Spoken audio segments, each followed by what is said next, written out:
The religion which discriminates between two people is partial, and the religion which treats crores of its adherents worse than dogs and criminals and inflicts upon them insufferable disabilities is no religion at all. Religion and slavery are incompatible.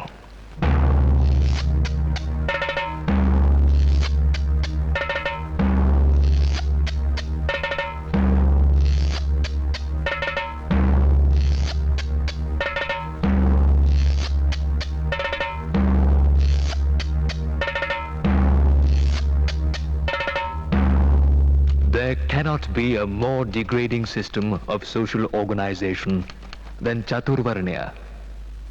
It is the system which deadens, paralyzes, and cripples the people from helpful activity.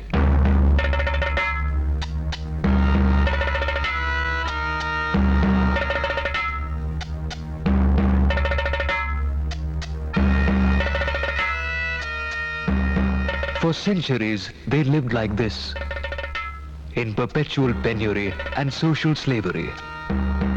They were at the bottom, a part of the Hindu social order, and yet they were forced to live away from habitation. The untouchables of India, the pariahs of Hindu society, their humiliation and degradation ordained by Manu, the great lawgiver.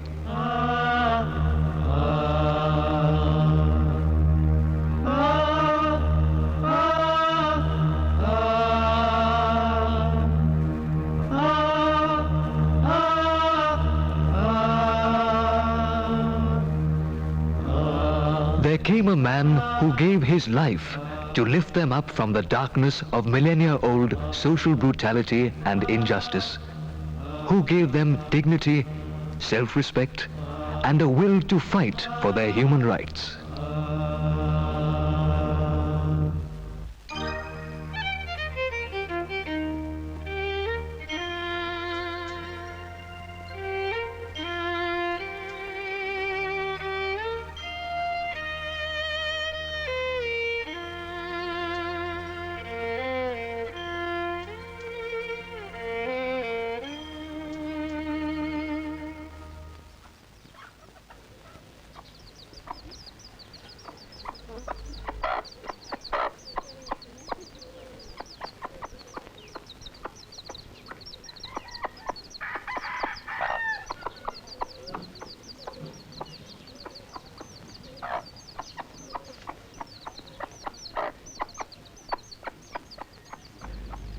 His decrepit ancestral home at Ambadve in coastal Kolaba district of Maharashtra, and the stark locality and silent tombs of his ancestors at nearby Dapoli may have a story to tell.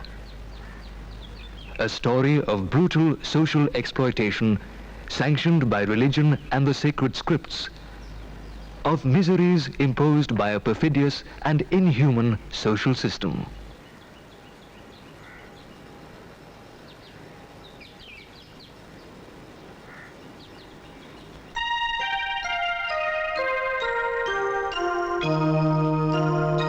Legend has it that a spiritual ancestor blessed Ramji and his wife Bhima that they will bear a son who will brighten the dark horizon of his people. The son, Bhimrao, was thus born on 14th April 1891 in the military colony of Mhau in Madhya Pradesh, his father being a Subedar major in the Indian Army. Though an untouchable, the father was a devout admirer of the famous Saint Kabir and taught his songs to Bhimrao, who was greatly influenced by the humanistic ideals of the medieval secular saint. जो बिछुड़े हैं प्यारे से भटकते दर बदर फिरते हमारा यार है हम में हमन को इंतजारी क्या कबीरा इश्क का माता ओ कबीरा इश्क का माता दुई को दूर कर दिल से जो चलना राह नाजुक है Bhim Rao spent his childhood at Dapoli. हमन सिर बोझ His family shifted to Satara, where he lost his mother. जो बिछुड़े हैं प्यारे से He was thus brought up under the loving care of his paternal aunt, Mirabai. फिरते It is not difficult to imagine how the young Ambedkar's sensitive mind reacted to the treatment the untouchables were given.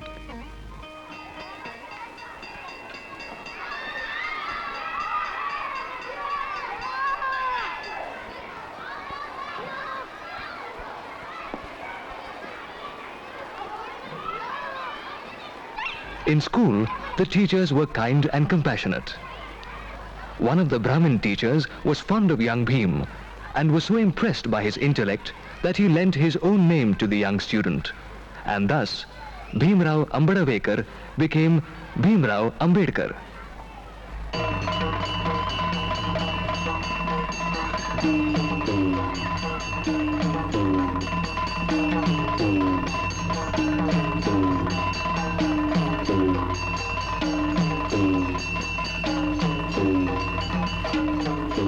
Nevertheless, caste discrimination was galore.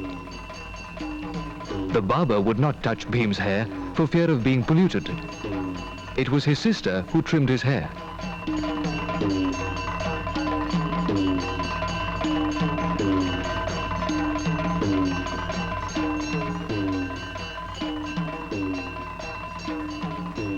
Bhim and his brother were made to sit outside the class on gunny cloth, for they felt their touch would pollute the other high caste students and the teachers. Bhim could not drink water from the common pitcher. Learning Sanskrit was taboo for the untouchables. The orthodox teachers dared not allow young Bhim to learn the language of the Vedas. Later, in the cosmopolitan Elphinstone School at Bombay too, Bhim had to suppress his fervent desire to study Sanskrit and was forced to take Persian instead.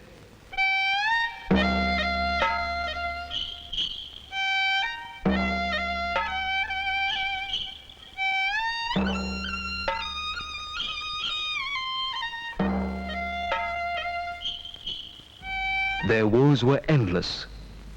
Once, when young Bhim and his brother set out to go to a nearby village in a bullock cart, the carriage owner threw them out on learning they were untouchables. On the way, no Savarna would serve them water to quench their thirst. Go away, people said, and asked them to drink from a filthy wayside pool.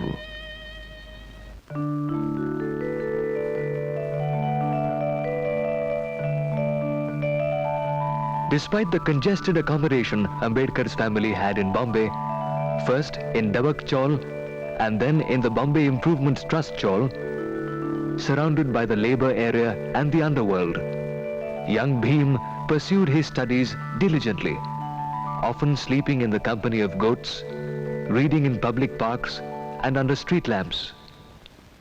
Once, when Bhim Rao was asked by the teacher to solve an example on the board, the panic-stricken Savarna boys scrambled first to remove their tiffin boxes from behind the blackboard to prevent them from being polluted.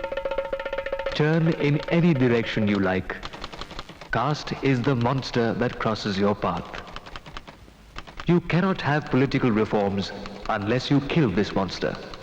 Ambedkar was married immediately after his success in the matriculation examination in the Baikala public vegetable market. The age of the groom, 17 years, and the bride Ramai, 9 years. Education continued.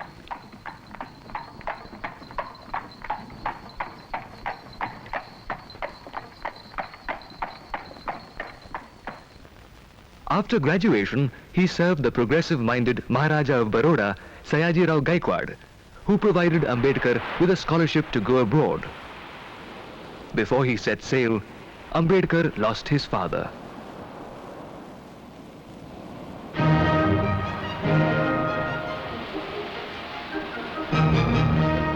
Then on to the United States of America. the land of liberty and equality, the land of Thomas Jefferson and Abraham Lincoln, to pursue higher studies.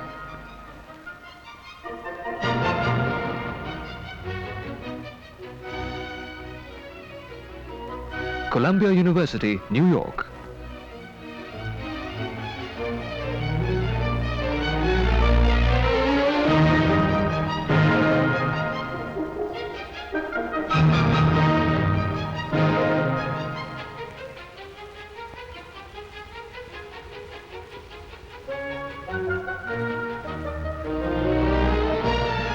To begin with, he stayed at the Hartley Hall, the university dormitory, but the food did not suit him, and so he shifted to the Cosmopolitan Club, 114th Street, where most Indian students stayed.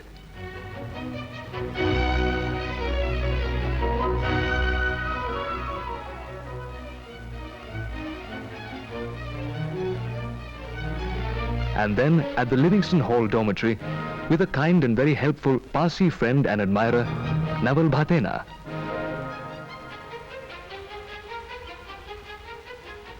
Political science, moral philosophy, anthropology, sociology, and economics were his subjects of interest in Columbia, where he could quench his thirst for knowledge in the libraries rich with books. Ambedkar had a passion for knowledge and an obsession with books. Above all, he knew he must study hard to fight his battles back at home. He drove himself to keep a punishing schedule, foregoing all the comforts, spending all of his time in libraries burning the midnight oil.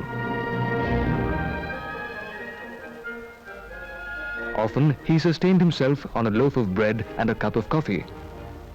He had to save a considerable amount from his paltry scholarship to remit money to his family in India. Eleanor Zelliot, a noted scholar of Ambedkar's writings and Dalit literature, says, 1913-1916 were Columbia's glory days. It was the most distinguished center of learning, I think, in America. He studied with many distinguished teachers. Perhaps the most famous is John Dewey, America's best-known educator. Pragmatic, in love with democracy, a world traveler, Ambedkar remembered John Dewey all his life, and at the end of his life used to imitate his teaching style. He even quoted Dewey. Dewey said, "Every society gets encumbered with what is trivial, with dead wood from the past, with what is perverse. Society must not conserve everything, but only the things that make for a better future." And that was Dr. Ambedkar's philosophy. He studied with Edwin Seligman, a very distinguished economist and a very kind man. And what did he get in America? What did he learn from being in New York? I think he learned to have faith in democracy. New York was growing, New York was exciting, New York was dangerous. New York had Italians and Irish, and the American Negro, as it was called then, was coming up into this area. Ambedkar saw many, many peoples living together and a democracy that worked. Not only was he taught that by John Dewey, but I think he could see it in the structure of New York itself, a faith in democracy that never left him. I think he learned about race here. I think he could see that the black people, the Negro people, as they were called at that time, the people of color, were separate, had a separate church. The Abyssinian Baptist Church, a pure black church, is very near here. And he alone, of all the untouchable leaders, said, "We are not a separate race. We are not a separate race. We must be treated distinctly in order to join all other Indians." And I think that fear of being thought to be permanently separate may have come from his New York experience.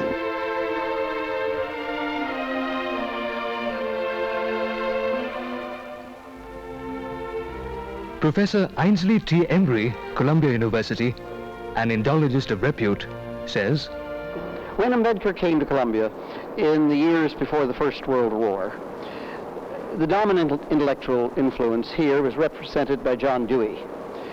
John Dewey's ideas in education were extraordinarily influential. He regarded education as basically concerned with creating democracy. He was very strongly against the old idea of education as perpetuating tradition. He was convinced that what had gone wrong with Europe was an emphasis on transmitting the past. And his argument was that we should give to children only what will be useful to them, only what will help them lead better lives. So to him, education and democracy were inseparable. Now, along with this was an enormous emphasis on equality. Now, this again is part of the dominant ideas of the United States in those years. There was a great deal of anti-European feeling. And it's interesting in some of Ambedkar's early writings, his academic writings.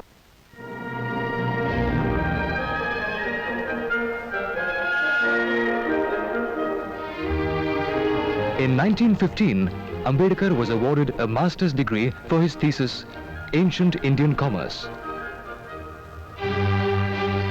His paper, Castes in India, was acknowledged as the first scientific analysis of the barbaric social structure in India, the first salvo in a terrible war he waged throughout his life. Soon after this, he was awarded the Doctor of Philosophy degree for his thesis, The Evolution of Provincial Finance in British India.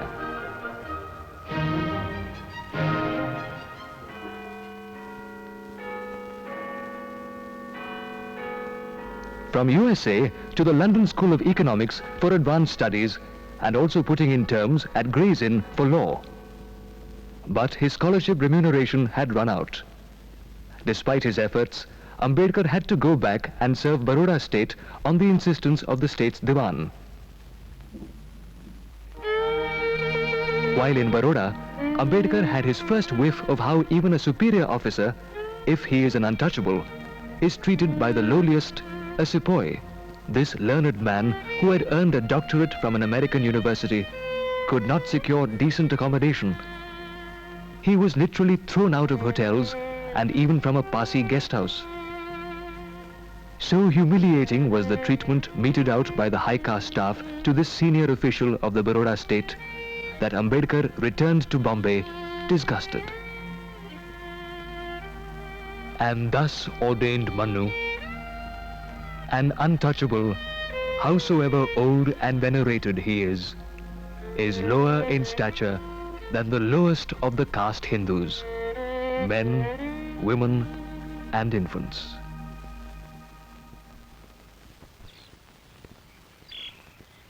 A brief stint as a lecturer in Bombay's Sydenham College, and then this unusual young man of learning who had launched a crusade against the system of caste, attracted the attention of Shahu Maharaj of Kolhapur, himself a reformist prince who worked hard to break the hold of Brahmin priests on society and emancipate the downtrodden. It was at this juncture in 1920 that Dr. Ambedkar, under the patronage of Shahu Maharaj, launched a fortnightly to articulate the anguish of his depressed community. The journal was appropriately titled Mook Nayak, the Dumb Hero. After all, Dr. Ambedkar was the greatest follower of Mahatma Jyotiba Phule, that outstanding man who championed the cause of women and the depressed in the 19th century. Soon, the prince offered him a scholarship to complete his discontinued studies in London, and Dr. Ambedkar set sail for England in July 1920.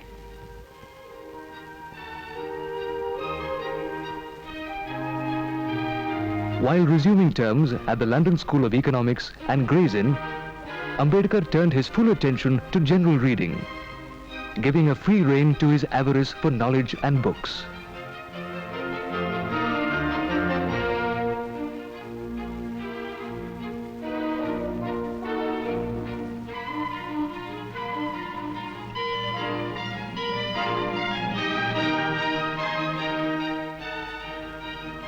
The British Museum Library, the famous repository of knowledge for centuries, to which many a great man of learning had made a pilgrimage seeking enlightenment, was Dr. Ambedkar's favorite haunt.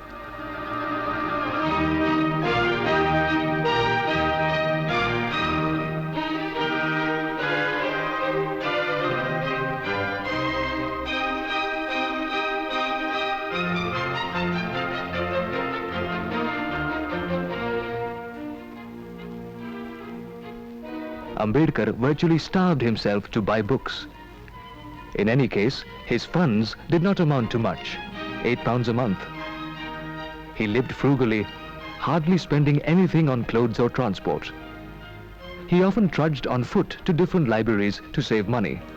He completed 2 theses for the London University: Imperial Finance in the Provinces of British India and The Problem of the Rupee.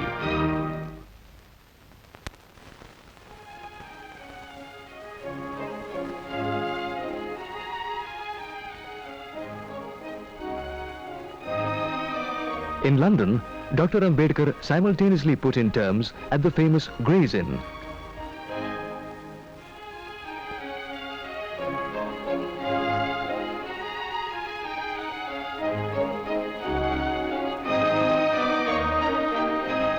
A man of versatile intellect, Dr. Ambedkar, even as he completed his thesis at the university, was called at the bar, the highest honor any person of his background had achieved till then.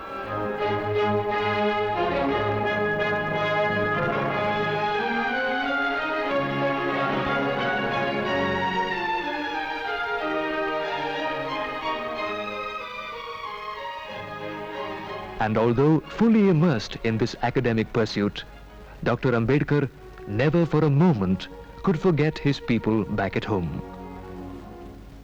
The inhuman plight of the untouchables was his unending obsession, and he frequently wrote to his wife asking anxious queries.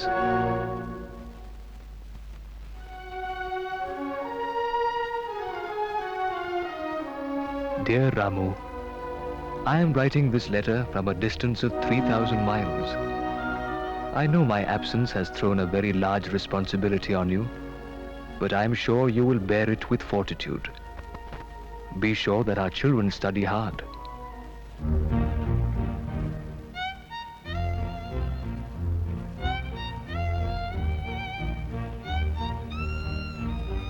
Ambedkar returned home in April 1923 before the degree of Doctor of Science was awarded to him.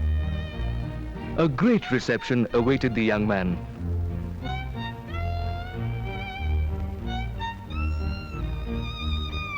From then on, while practicing law in the Bombay High Court, he plunged headlong into his life's mission to uplift the untouchables, to educate them. To achieve these goals, his first organizational attempt was the establishment of the Bahishkrita Hitkarani Sabha, an organization for the welfare of outcasts.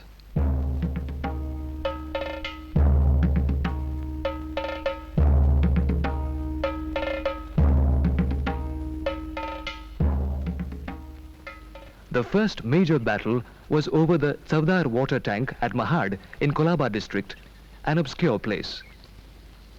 That was a pioneering struggle which rocked the foundations of the caste-ridden society and blazed a trail in the social history of India. The beautiful freshwater tank, right in the midst of the town, was open to all.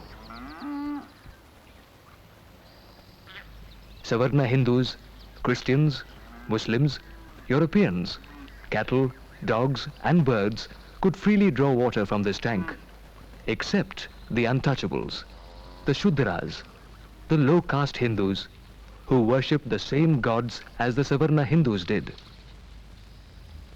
By a Bombay Legislative Council resolution of 1923, the tanks should be open to all, but it was not so.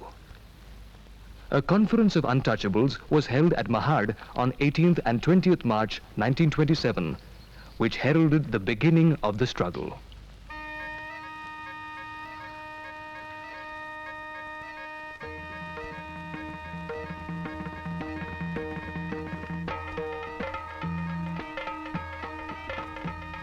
The untouchables, half-clad men and women, young and old, congregated at Mahad, walking through the streets of the town, shouting slogans in praise of Shivaji and Dr. Ambedkar.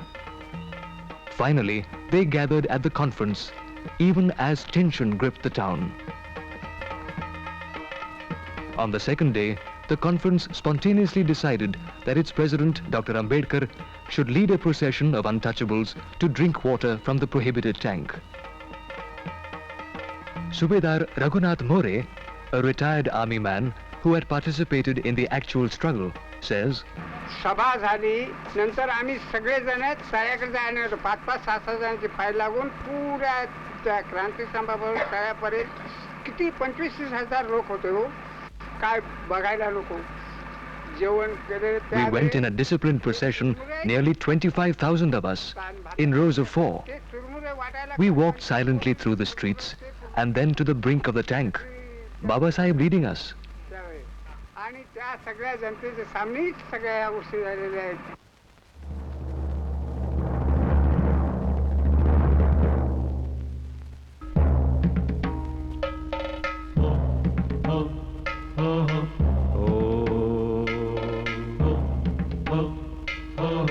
As thousands of eyes watched, Dr. Ambedkar touched the water.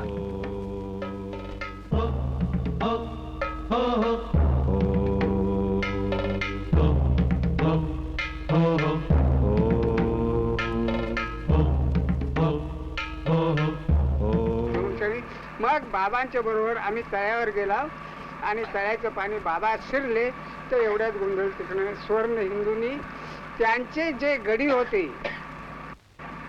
खुद्द स्वर्णबाई ब्राह्मण कोणता आलेला नाही पुढे ते More गडी says, होते मराठी लोक. That sparked off a violent reaction among the caste Hindus. The tank is polluted. Now they will pollute the temple of Lord Vireshwara, they shouted, and attacked the culprits, the untouchables, with sticks and stones. Several were injured. दगडाचा 4-5 जणांना भेटला त्याच्यात मध्ये एक भानुदास कांबले चांभार महाडचा एक आपले हे राजभोज साहेब 2 आणि आमच्या वडवली गावचा फौजदार बाळू म्हणून त्याच होतं चांगला चाडा मोठा अगदी त्याला आणि चांभार खिंडचा एक त्या 5-6 जणांना मार लागला होता. Following the violence, the conference refrained from further physical confrontation and civil disobedience and decided to secure their rights through the court. The next day, the Brahmin priests of Mahad purified the tank in a religious ritual.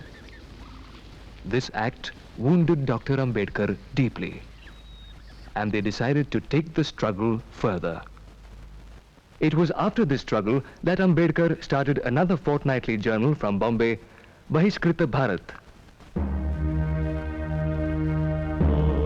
It was part of the Mahad campaign that on December 25th the same year, under the leadership of Dr. Ambedkar, the second conference at the same spot ceremoniously burnt the Manusmriti.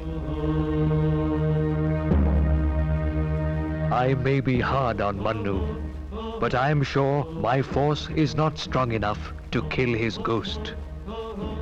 He lives like a disembodied spirit and is appealed to, and I am afraid will yet live long. The growth of the caste system is too gigantic a task to be achieved by the power or cunning of an individual or of a class. Moving the historic resolution that rocked the Hindu orthodoxy, Dr. Ambedkar compared the event to the French Revolution. The veteran Tarkatirth, Lakshman Shastri Joshi, says, When he burned Manusmriti, I met him in Mumbai, Bombay, in his house, Dadar. I told him, you burn Manusmriti, but by burning everything is not negated. Something permanently positive remains in spite of burning Manusmriti. He said, I believe that Manusmriti must contain so many good thoughts. I don't say that everything is condemnable. He was very clear about it. He was not confused at all. The crusade continued. Dr. Ambedkar had lit the torch of consciousness. The untouchables all over Maharashtra and the country had begun to galvanize. In 1926, he was nominated by the governor to the Bombay Legislative Council. As a conscientious legislator, Ambedkar applied his erudition and legal knowledge to champion the causes of the lowly and the poor. The Mahar Vatan Bill, seeking to free the untouchables from village bondage, women's emancipation, education of the poor, prohibition. No subject which touched the lives of the downtrodden and the weaker sections escaped Dr. Ambedkar's scrutiny. He became the acting professor of Government Law College. His fame began to spread far and wide. Young intellectuals from the depressed classes began gathering around him. Dr. Ambedkar was called upon to give evidence before the Simon Commission. His deposition evoked a furor and consternation in religious and political circles. We claim that we must be treated as a distinct, independent minority. We claim reserved seats if accompanied by adult franchise. And if there is no adult franchise, we ask for separate electorates. The movement to force entry into temples was an expression of this reformist inclination. The 5-year-long satyagraha at the famous Kalaram temple of Nashik, which began in 1930, was a test case. The temple of Lord Rama at Nashik is an ancient place of pilgrimage, where holy Kumbh Melas are held every 12 years. But for the untouchables, it was impossible to set their eyes on the idol of Lord Rama.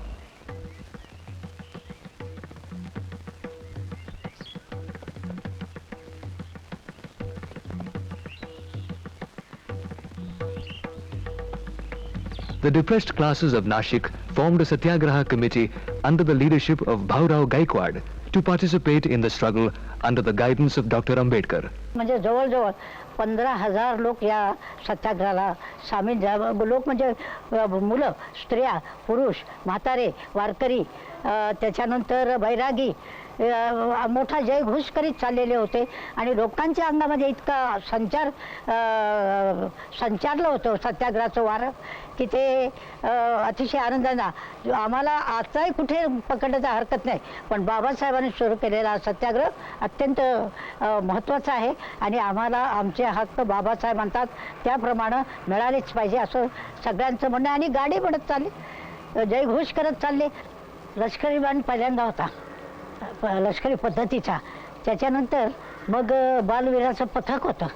One of the satyagrahis in the forefront, Shantabai Dani, says, men, women and children, Bairagis and sannyasis, inspired by Dr. Ambedkar, marched on, singing songs and joyful religious dhuns. They were ready to sacrifice their lives to earn their rights. Then suddenly, stones began showering on the satyagrahis. गंगेकडे निघाली, राम मंदिराकडे निघाली, मध्ये जरा दगडफेक झाली. Tension mounted in the city. The untouchables decided to lay siege to the temple.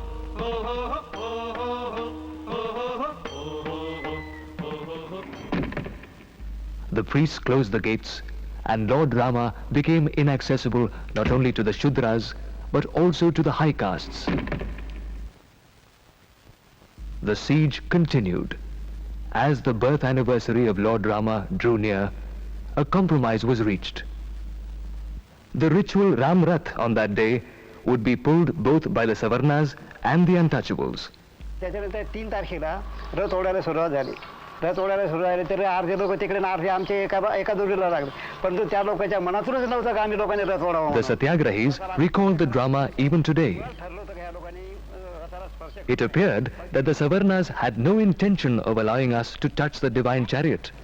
They started throwing stones. I was hit by a stone and started bleeding profusely, but I would not leave the procession. The prolonged Satyagraha evoked retribution against the untouchables all over. But the Satyagrahis were undeterred. the temple remained closed for a whole year, and the agitation continued till the end of 1935. Ambedkar found all doors of the Hindu religion closed to the untouchables. He soon lost interest in the temple entry movement. He told his people, "The object of the temple entry movement is good, but you should care more for material good than for spiritual food." One steadfast supporter of Dr. Ambedkar's reform movement was the veteran freedom fighter Vinayak Damodar Savarkar, interned in Ratnagiri.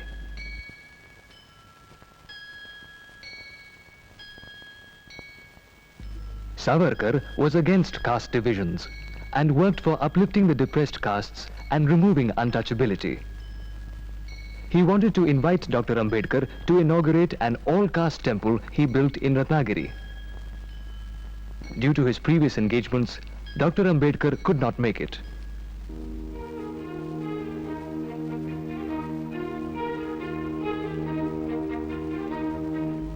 Dr. Ambedkar was invited to the Round Table Conference in London in September 1930 as a representative of the depressed classes.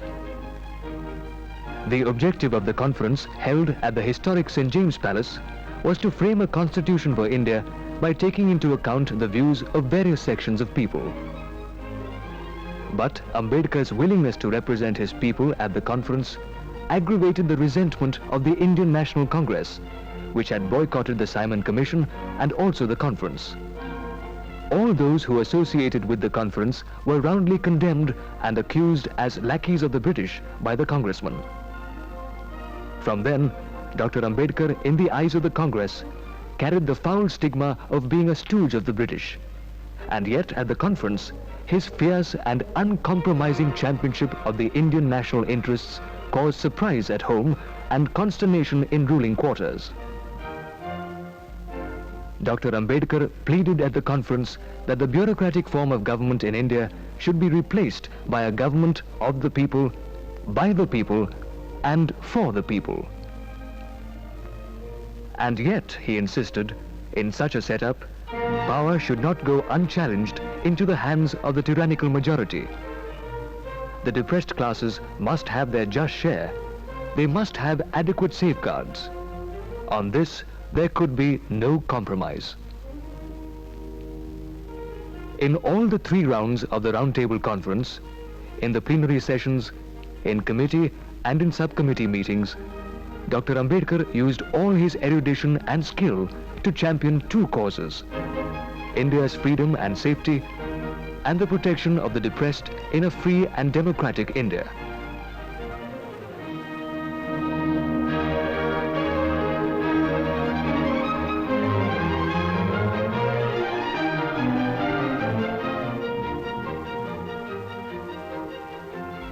While in London for the Round Table Conference, Dr. Ambedkar stayed at different places, but maintained steady communication with his movement and followers through a flood of letters. His performance at the Round Table Conference made a deep impact on the intellectual and the political circles in England. Nobody could now ignore Ambedkar. Ambedkar's relentless espousal of the cause of the untouchables did have some effect. Mahatma Gandhi, who sincerely believed that it was not in the interest of the scheduled castes to stray away from the Indian political mainstream, was perturbed. He invited Dr. Ambedkar for a discussion to Mani Bhavan in Bombay. Gandhiji said, "It is really surprising that men like you are opposed to me and to the Congress. We are not prepared to have faith in great leaders and Mahatmas. Let me be brutally frank about it. History tells us that Mahatmas, like fleeting phantoms, raise dust, but raise no level. Why should the Congress oppose our movement and dub me a traitor?" "Gandhiji, I have no homeland." Gandhiji replied, "You have got a homeland. I know you're a patriot of sterling worth. How can I call this land my own homeland? And this religion my own, wherein we are treated worse than cats and dogs? I am against political separation of the untouchables from the Hindus. That would be absolutely suicidal," said Gandhiji. That was the first crossing of swords between Gandhi, the Mahatma, and Ambedkar, the savior of the untouchables. And when the British Prime Minister declared the Communal Award, granting separate electorates to the untouchables, Mahatma Gandhi went on a fast unto death. Ambedkar thundered, "There have been many Mahatmas in India whose sole object was to remove untouchability, but every one of them has failed. Mahatmas have come and Mahatmas have gone, but the untouchables have remained the untouchables." Tension heightened as Gandhiji's health deteriorated.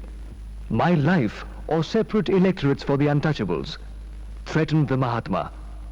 So overbearing was the pressure that Dr. Ambedkar had to give in. A compromise was reached.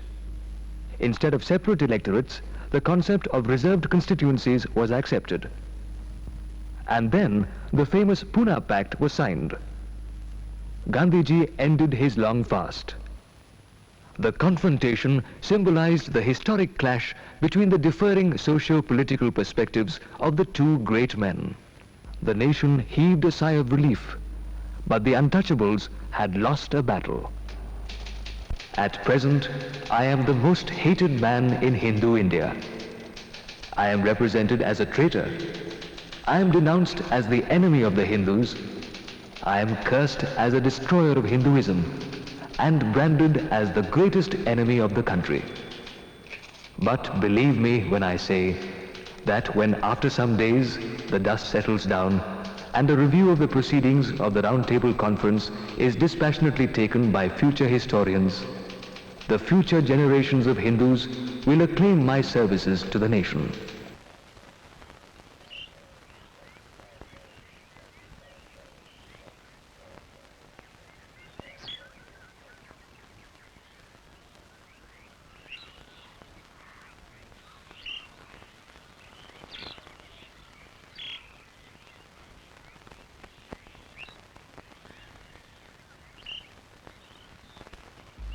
Meanwhile, Dr. Ambedkar realized his private dream, which every scholar and lover of books nurses, to build a house, to have one's own private library. Rajgriha in Dadar, Bombay. Mr. S.S. Rege, the famous librarian of Siddharth College, tells a story about a priest who went to persuade Ambedkar on how his own religion offered true salvation. Now there Dr. Ambedkar was listening to him very quietly, and after that he quietly asked him, "What Bible do you use for your prayers?" Now this priest was surprised. He don't know what this question was. He said, "What Bible?" I said, "The Holy Bible." "Yes, yes, I know the Holy Bible, but which version do you use?" And when he said this version, he just called me and he said, "Rege, you get all those copies of Bible which you have." And I brought 18 copies of Bible, placed them before the priest, and he said, "Look, this is King James version, this is Elizabeth version, this is this version." Now this priest was flabbergasted to say that this fellow has number of copies of different types of Bible. Dr. Ambedkar supervised the designing of the house personally, with a view to accommodate his vast and unique collection of books, his principal passion. Books he starved himself to buy. Here it was in 1935 that his devoted companion of many years, Ramabai, passed away, leaving a vacuum in Dr. Ambedkar's life. For a few days, Dr. Ambedkar went into deep mourning and secluded himself from the world.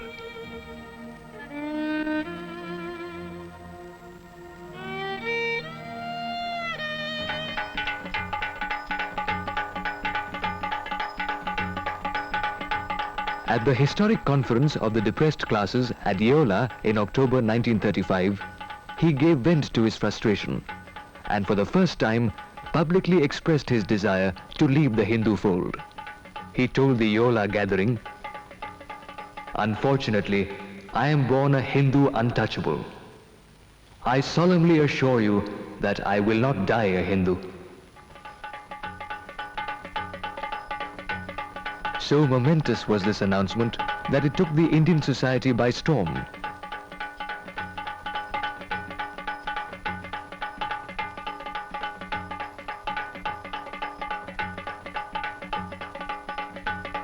He was elected to the Bombay Legislative Assembly in the first general elections of 1935 as an independent Labour Party candidate.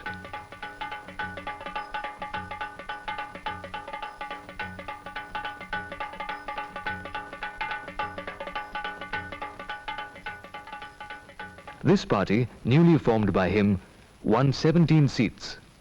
He gave deep thought to the plight of the working class, even as he organized workers' trade unions. He spoke on the finances of the state and the nation. Agrarian problems, such as the consolidation of small holdings, attracted his studied comments. Mr. P.T. Borade, Dr. Ambedkar's close associate, says, Baba Saheb Ambedkar, as a matter of fact, wanted all injustices and exploitations existing in India be ended. And three types of exploitations were there so far when he has started the movement. One, what is known to be Watandari or Maharvat Kamgars or Watandars. Second, the halai system means plough attached to the plough system. And thirdly, khoti system, which were there three together. And lastly, general agricultural movement and scavengers. The halais means one who was attached to a plough. That man was enforced to work throughout his family, and there was no independence for that. And the lands were they were sold along with the land, and thus that was the agricultural serfdom must be ended.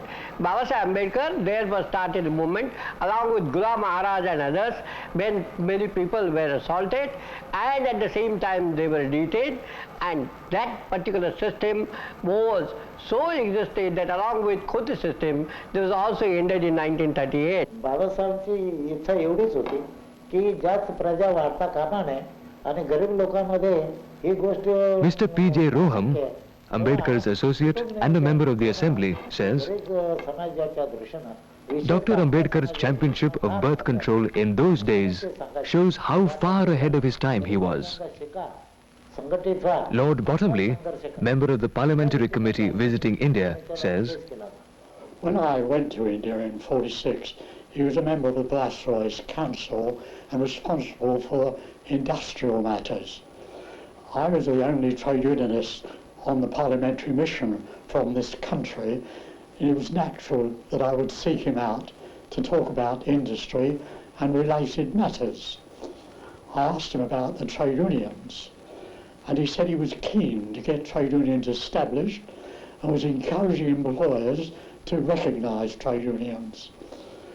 He seemed very keen on that. He also told me he wanted to establish a minimum wage for workers. If I tell you that it was many years later that the British Labour Party embarked upon such a scheme, you'll see how advanced he was and his thoughts. In addition to talking about trade unions, we talked about industrial matters generally, and arising from that, he said to me that it was his desire, he'd been reading about the social reforms in Britain as a result of the new Labour government, and he said he wanted to bring about social services in India following the pattern that was being established in Britain. Baba Saheb Ambedkar introduced the Labour Welfare Acts like Payment of Wages Act.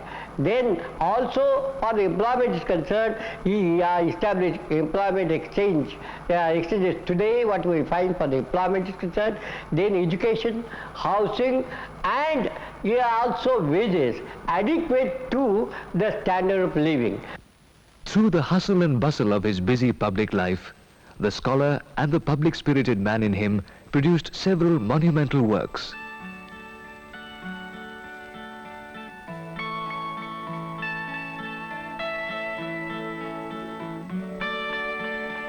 Among those particularly acknowledged for his erudition and referred worldwide in academic communities were his works Who Were Shudras, The Untouchables, and Pakistan or Partition of India.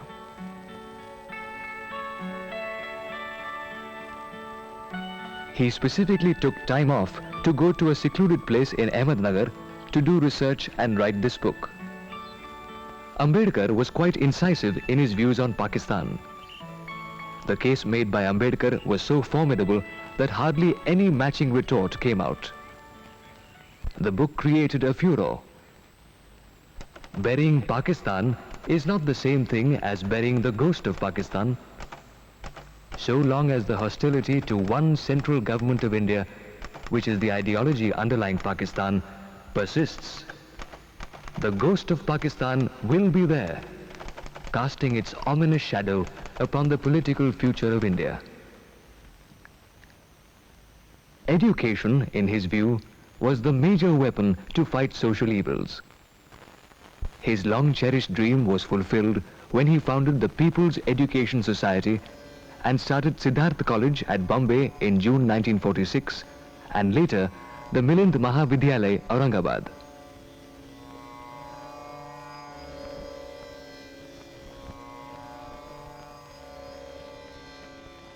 Later, Dr. Ambedkar donated his vast collection of books to the Siddharth College Library. The huge library testifies to his wide range of reading.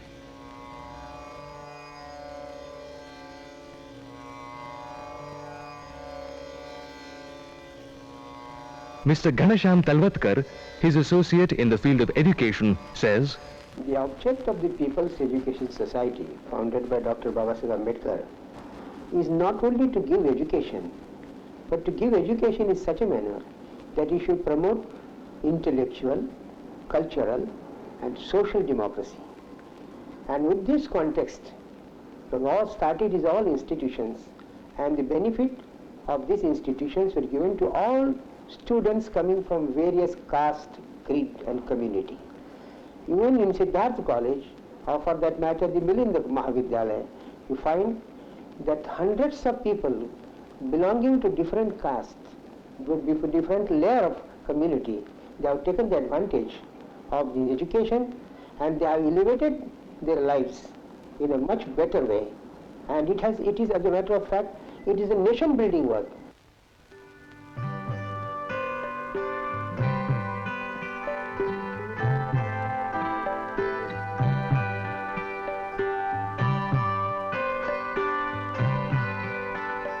He took a personal interest in designing and constructing the building and campus of the Milind Mahavidyalaya.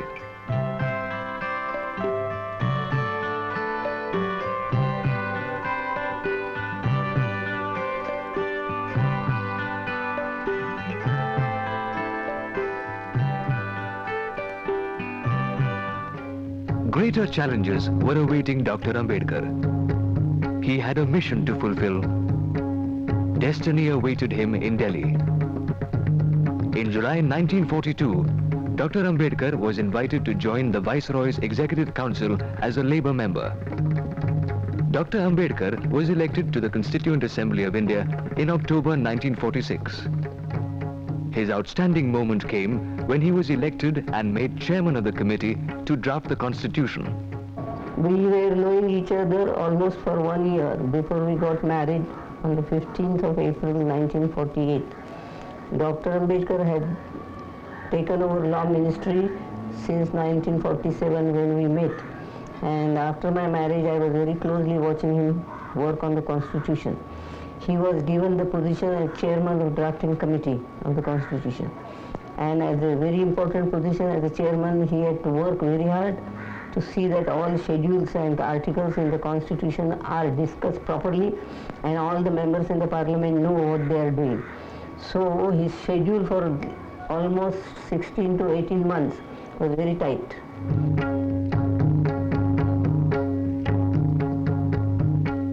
It was, however, ironic that due to want of backing in the Bombay Legislative Assembly, he had to be elected to the Constituent Assembly on the backing of the scheduled caste members of the Bengal Assembly.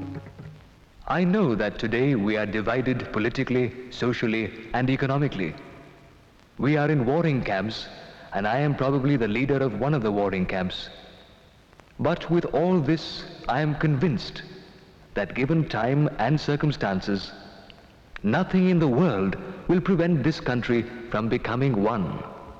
And with all our castes and creeds, I have not the slightest hesitation in saying that we shall in some form be a united people. Thus it was that on August 15th, 1947, India met her destiny and became a free nation in the world. Dr. Ambedkar, besides becoming the law minister in the interim government of Free India, was ordained to become the principal architect of the Constitution of India. The happiest person was Mahatma Gandhi. It was a proud moment for India, he told Ambedkar himself, that the former downtrodden had become the lawmaker of Free India. Ambedkar's extensive knowledge of world history, his profound commitment to the universal democratic principles, and concern for safeguarding the human and political rights of the minorities went into the monumental work of drafting the document.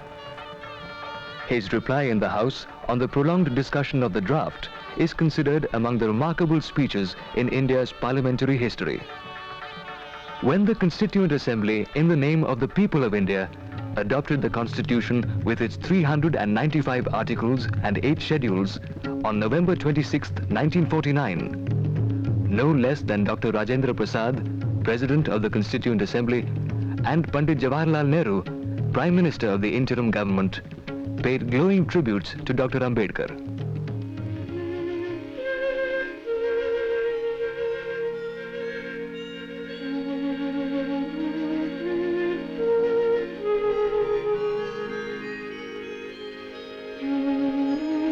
Mrs. Mai Sahib Ambedkar says, in 1951, in the Indian Parliament, a bill was introduced, which is famous now and well known by name Hindu Code Bill.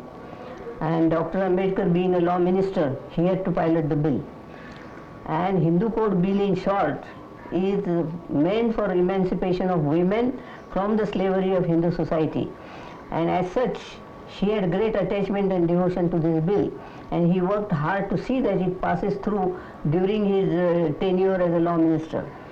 But suddenly there was an issue of elections in 1951, and somebody told Jawaharlal Nehru that if this bill goes through, the Orthodox society in the Hindu society would not vote for the Congress, and he will not return to power. So Jawaharlal Nehru was taken up by fear, and he told Dr. Ambedkar to stop the work of Hindu Code Bill there and then, and he said, we will introduce this bill in our next session of the Parliament after election. As I said, Dr. Ambedkar was so attached and devoted and dedicated to this bill because it concerned the women and their problem, and particularly he was giving an equal share to girls along with the boys in the estate and personal family matters in the house. So Dr. Ambedkar was very much attached and devoted to this bill, and he had often told me and many people that Constitution is nothing compared to this Hindu Code Bill, and I must see that it goes through while I am law minister and in this very session of the Parliament. That was the signal for another virulent attack on Dr. Ambedkar from Hindu Orthodox quarters. Most progressive sections supported the measures. Ambedkar's view was that the bill codified and modified only certain sections of the Hindu law. The bill was essential for the unity of the Hindu society and the Indian nation as well. A disgusted Dr. Ambedkar finally resigned from the cabinet. I hate injustice, tyranny, pompousness and humbug, and my hatred embraces all those who are guilty of them. I want to tell my critics that I regard my feelings of hatred as a real force. They are the reflex of the love I bear for the cause I believe in, and I am in no way ashamed of it.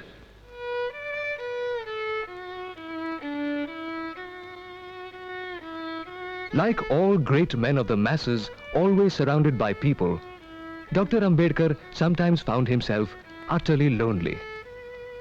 This feeling of loneliness perhaps found expression when he suddenly started painting and learning the violin while in his 50s.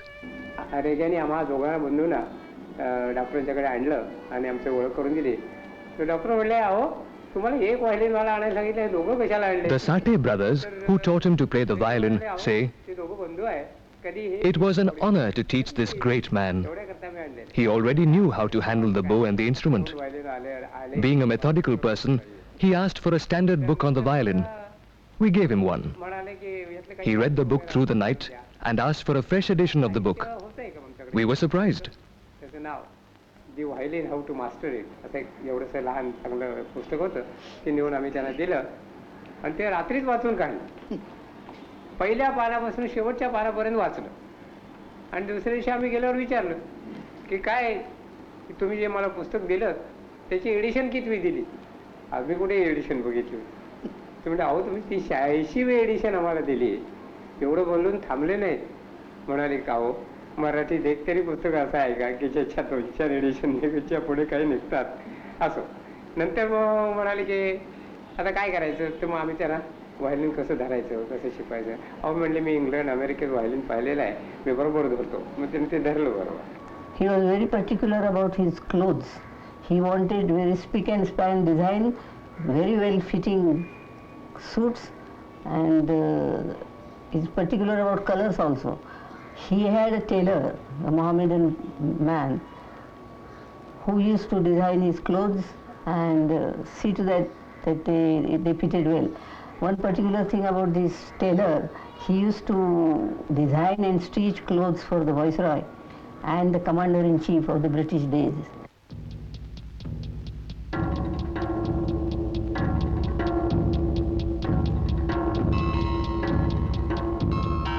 The three ideals that he mentioned about were the Karna, Napoleon and Churchill. Now Churchill and Napoleon we may say one of his contemporaries in a way. But about Karna, his father had instilled in his mind that here was a person who was all the way derided by people because he was the Sutaputra. But by devotion, by persistence, by penance in a way one can say, he concentrated himself on archery and earned the kundalas, Kavacha kundalas from the sun. Now here that his father had told me that you should keep this ideal before you. Never shirk, never be afraid, go ahead. Ambedkar, in 1935, he had made a pledge that he would not die a Hindu. 20 years had passed. The obduracy of the Hindu society had frustrated him. His health was failing. It was time to fulfill the pledge. His grandson, Prakash Ambedkar, says, the reconstruction of the society, he said, he has to be based on two aspects. One is the social aspect and the other is the religious aspect. He said while taking social aspect, we have to take the linguistic, regionalistic and his culturalistic view into consideration. In India, he said that every community that exists is at crossroad with each other. And he said where the communities are at crossroad with each other, they have their different perspectives and they have their different ideas before them which clashes against each other. And these clashes have divided the masses and the communities in India. What he emphasized was that India will consist of an heterogeneous mass. He wanted it to be converted into an homogeneous mass of state. Because he said unless India becomes an homogeneous state, it can't remain united. The second aspect that I was dealing was with religion. In India, the religion that exists and which formed the majority part, the Hindu religion as they say it, has an inbuilt system of inequality. He tried to reform it by reforming the principle of the Hindu tenements. But when he failed and the masses in India didn't respond to it, he went upon the next path which was left open to him. That is to renounce the Hindu religion and to accept Buddhist as a new religion and forming the Buddhist principles as the basis for the homogeneous state in India. At least a way has been set up by him to form the homogeneous part in India.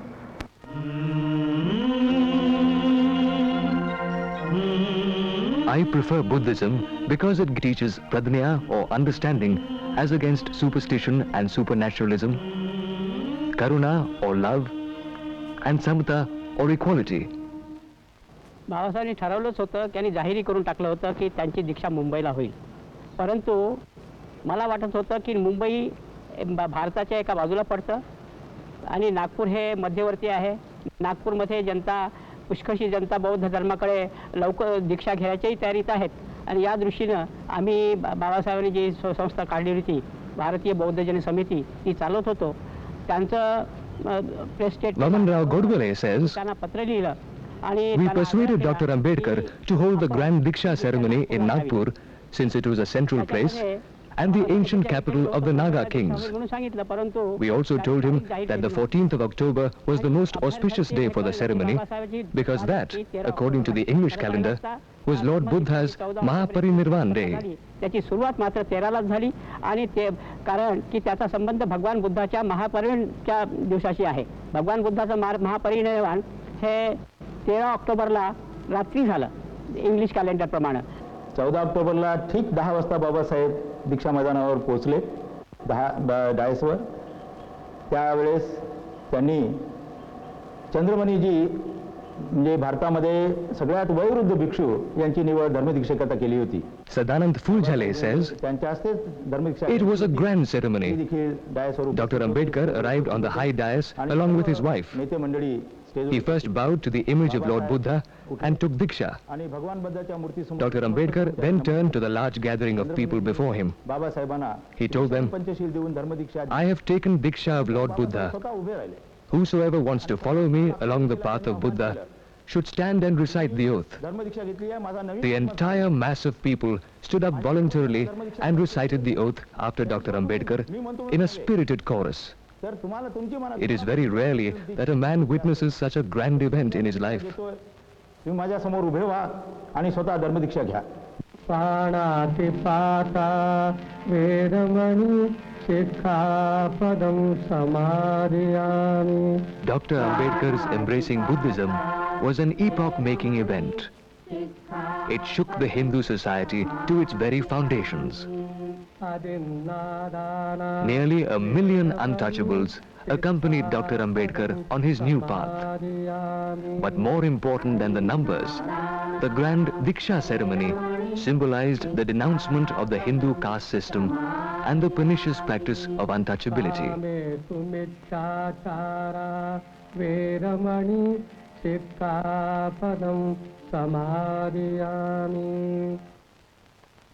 His personal secretary, Nanak Chand Rattu, says, On the night of 5th December at about 11:30, when I took leave of him to go home, I was just approaching the main gate, then the servant came running that I was called back by Baba Sahib.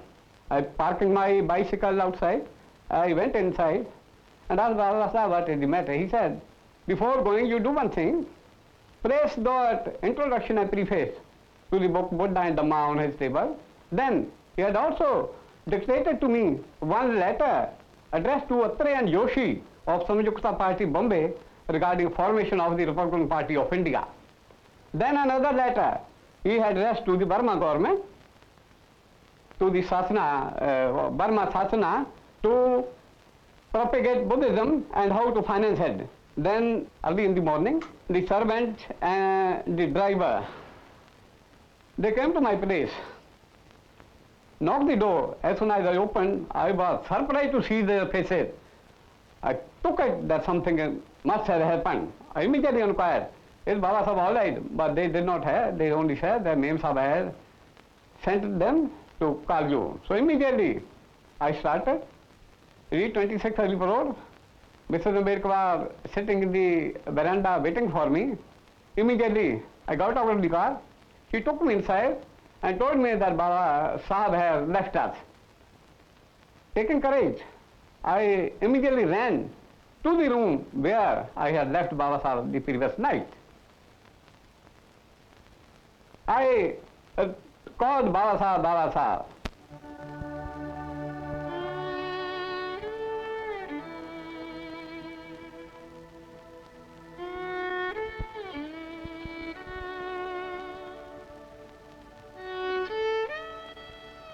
Thus ended on December 6, 1956, the great journey of one of the tallest sons of India.